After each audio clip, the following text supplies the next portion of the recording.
Oi, gente, sejam bem-vindos ao canal. Antes de começar o relato, eu queria falar algumas coisas, deixar uns avisos. Não sei se são avisos, né? Mas deixar algumas coisas claras. Que é o seguinte: o meu canal, ele não tem um cronograma. Tipo de 3 vídeos por semana em tais dias, tá?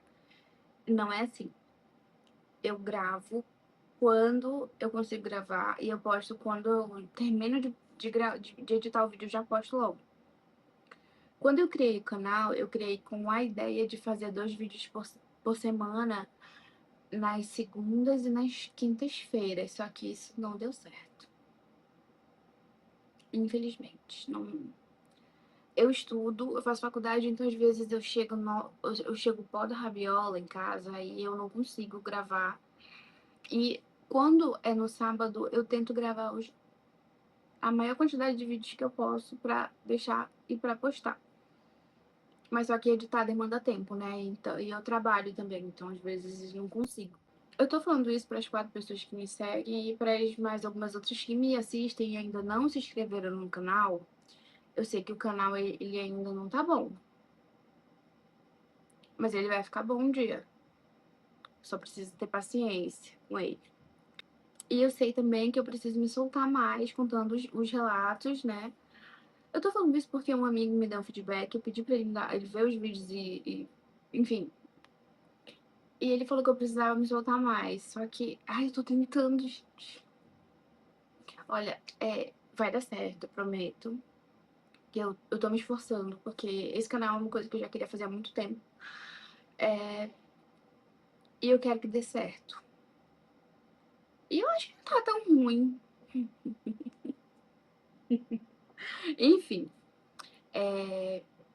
eu tô falando isso porque, enfim, eu acho que já tá na hora. Acho que eu tenho que uns 10 vídeos, 8 vídeos no canal, enfim. É só pra vocês terem mais ou menos uma noção, porque tem uma galerinha que me vê, tipo, não é, nossa senhora, quantas visualizações. Não, mas, tipo, se 7 pessoas forem me bater, 7 pessoas, né? Mas era isso que eu queria falar. Porque eu sinto que já tá na hora. Tá na hora não, né? Sinto que eu deveria falar que o canal ele não tem uma constância assim ainda, mas eu prometo que eu vou me esforçar o máximo que eu puder pra conseguir manter uma constância que eu quero no canal e melhorar os vídeos, né? Eu sei que o áudio ele não é um dos melhores, eu sei que a imagem ainda não tá perfeita e eu muito menos, mas eu prometo que eu vou melhorar. E para as pessoas que veem os vídeos e não me acompanham, se inscrevam no canal, porque eu prometo que esse canal vai ficar muito bom daqui a um tempo, eu espero, tá? E foi isso. Eu quis logo falar isso no começo do vídeo, porque se fosse deixar pra falar no final, eu ia esquecer. Não ia dar certo, eu não ia lembrar e depois eu ia. Nossa, não. E já é quase 1 hora da manhã, eu tinha que estar dormindo. Mas vamos lá, eu quero gravar esse vídeo porque esse relato é bem legal.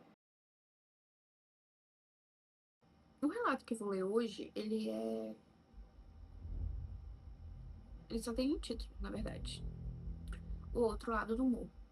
Quando eu tinha cerca de 8 anos, a minha infância era a típica da geração Z. Eu cresci rodeada pela família paterna, uma família grande, cheia de primos da mesma idade, o que tornava os nossos dias sempre movimentados. Um dos lugares favoritos para brincar era o terreno do meu avô, uma área extensa com árvores espalhadas, formando uma mata não muito densa, mas suficientemente fechada para ser misteriosa. No meio do terreno havia um muro que separava uma parte dele, e nós sempre pulávamos para explorar o outro lado. Ali havia uma casa antiga, abandonada há muito tempo. Os meus primos entravam sem hesitação, mas eu nunca tive coragem. Algo naquele lugar me incomodava.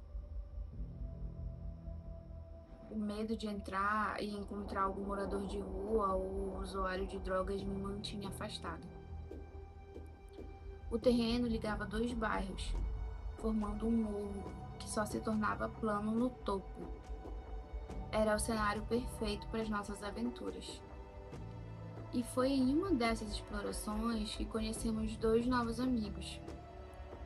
Uma menina da minha idade e um menino um pouco mais velho, talvez 10 anos. Passamos o dia inteiro juntos, brincando sem parar pelo terreno e até mesmo dentro da casa.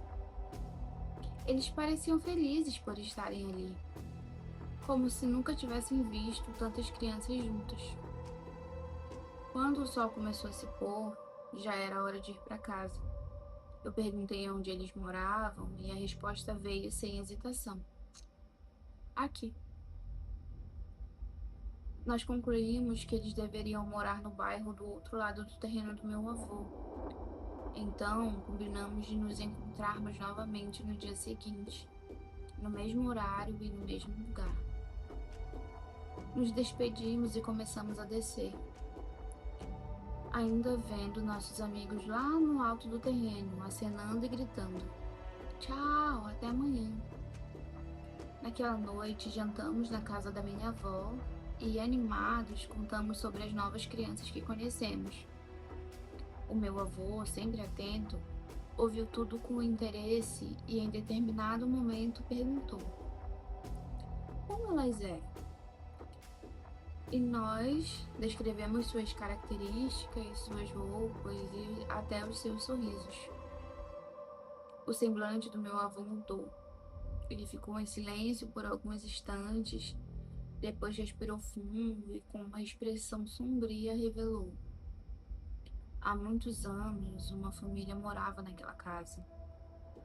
O pai teve um surto e matou a esposa e os filhos antes de tirar a própria vida. O choque foi imediato. Aquelas crianças, os irmãos que brincavam conosco, eles eram amigos do irmão mais novo do meu avô, o meu tio-avô. Depois daquela noite, nós nunca mais voltamos àquele lugar e nunca mais vimos nossos amigos. Esse relato eu achei ele um pouco triste porque em vários outros relatos a gente escuta que quando uma pessoa morre, vêm almas, espíritos de luz, para resgatar essas almas e começar ali um processo de evolução. Não sei bem como que funciona. Mas aí eu me pergunto, por que que essas crianças ainda estão nesse lugar, né?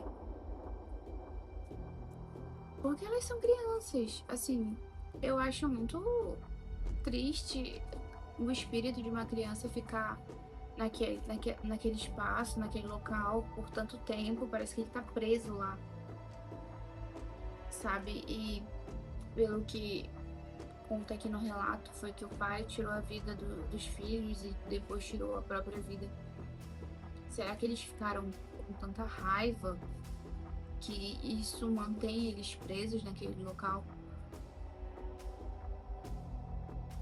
Mas aí a gente se pergunta, e o espírito do pai, né? Será que o espírito do pai também tá preso naquele lugar? Por que que só eles viram só as crianças? Uma impressão não é, porque uma impressão normalmente ela não interage com o ambiente ali, né? Com a situação que ocorre por fora. Nesse caso, eles brincaram, interagiram com eles e, tipo, falaram até que iam esperar eles voltarem. E deixa mais triste ainda, porque talvez eles ficassem lá esperando os meninos e eles não voltaram por conta do que o avô contou. Mas aí eu fico me perguntando essa questão de por que que eles ainda estão presos ali? Eles não, sabe? Não é como se eles fossem, não é como se eles tivessem feito algo, sabe?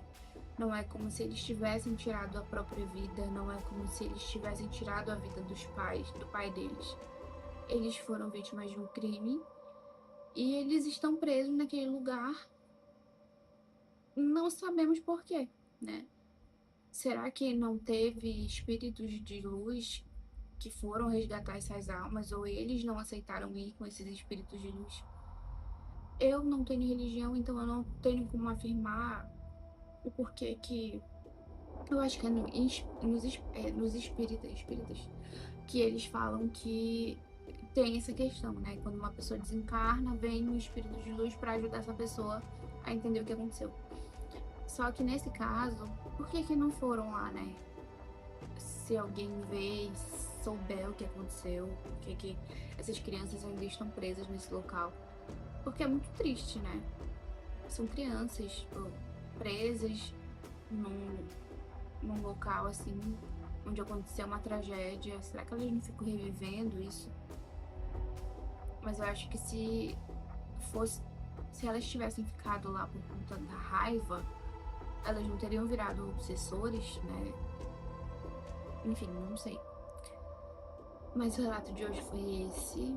Eu espero que vocês tenham gostado. Ele foi curtinho, né? Mas eu espero que vocês tenham gostado. Se vocês tiverem alguma opinião para falar, tiverem alguma ideia do que aconteceu, vocês podem deixar nos comentários se vocês quiserem também. E se vocês quiserem se inscrever, né? Tá podendo também. E é isso. Eu vejo vocês no próximo vídeo. Ainda não sei quando o dia, mas vai ter um próximo vídeo, tá? E eu espero vocês lá.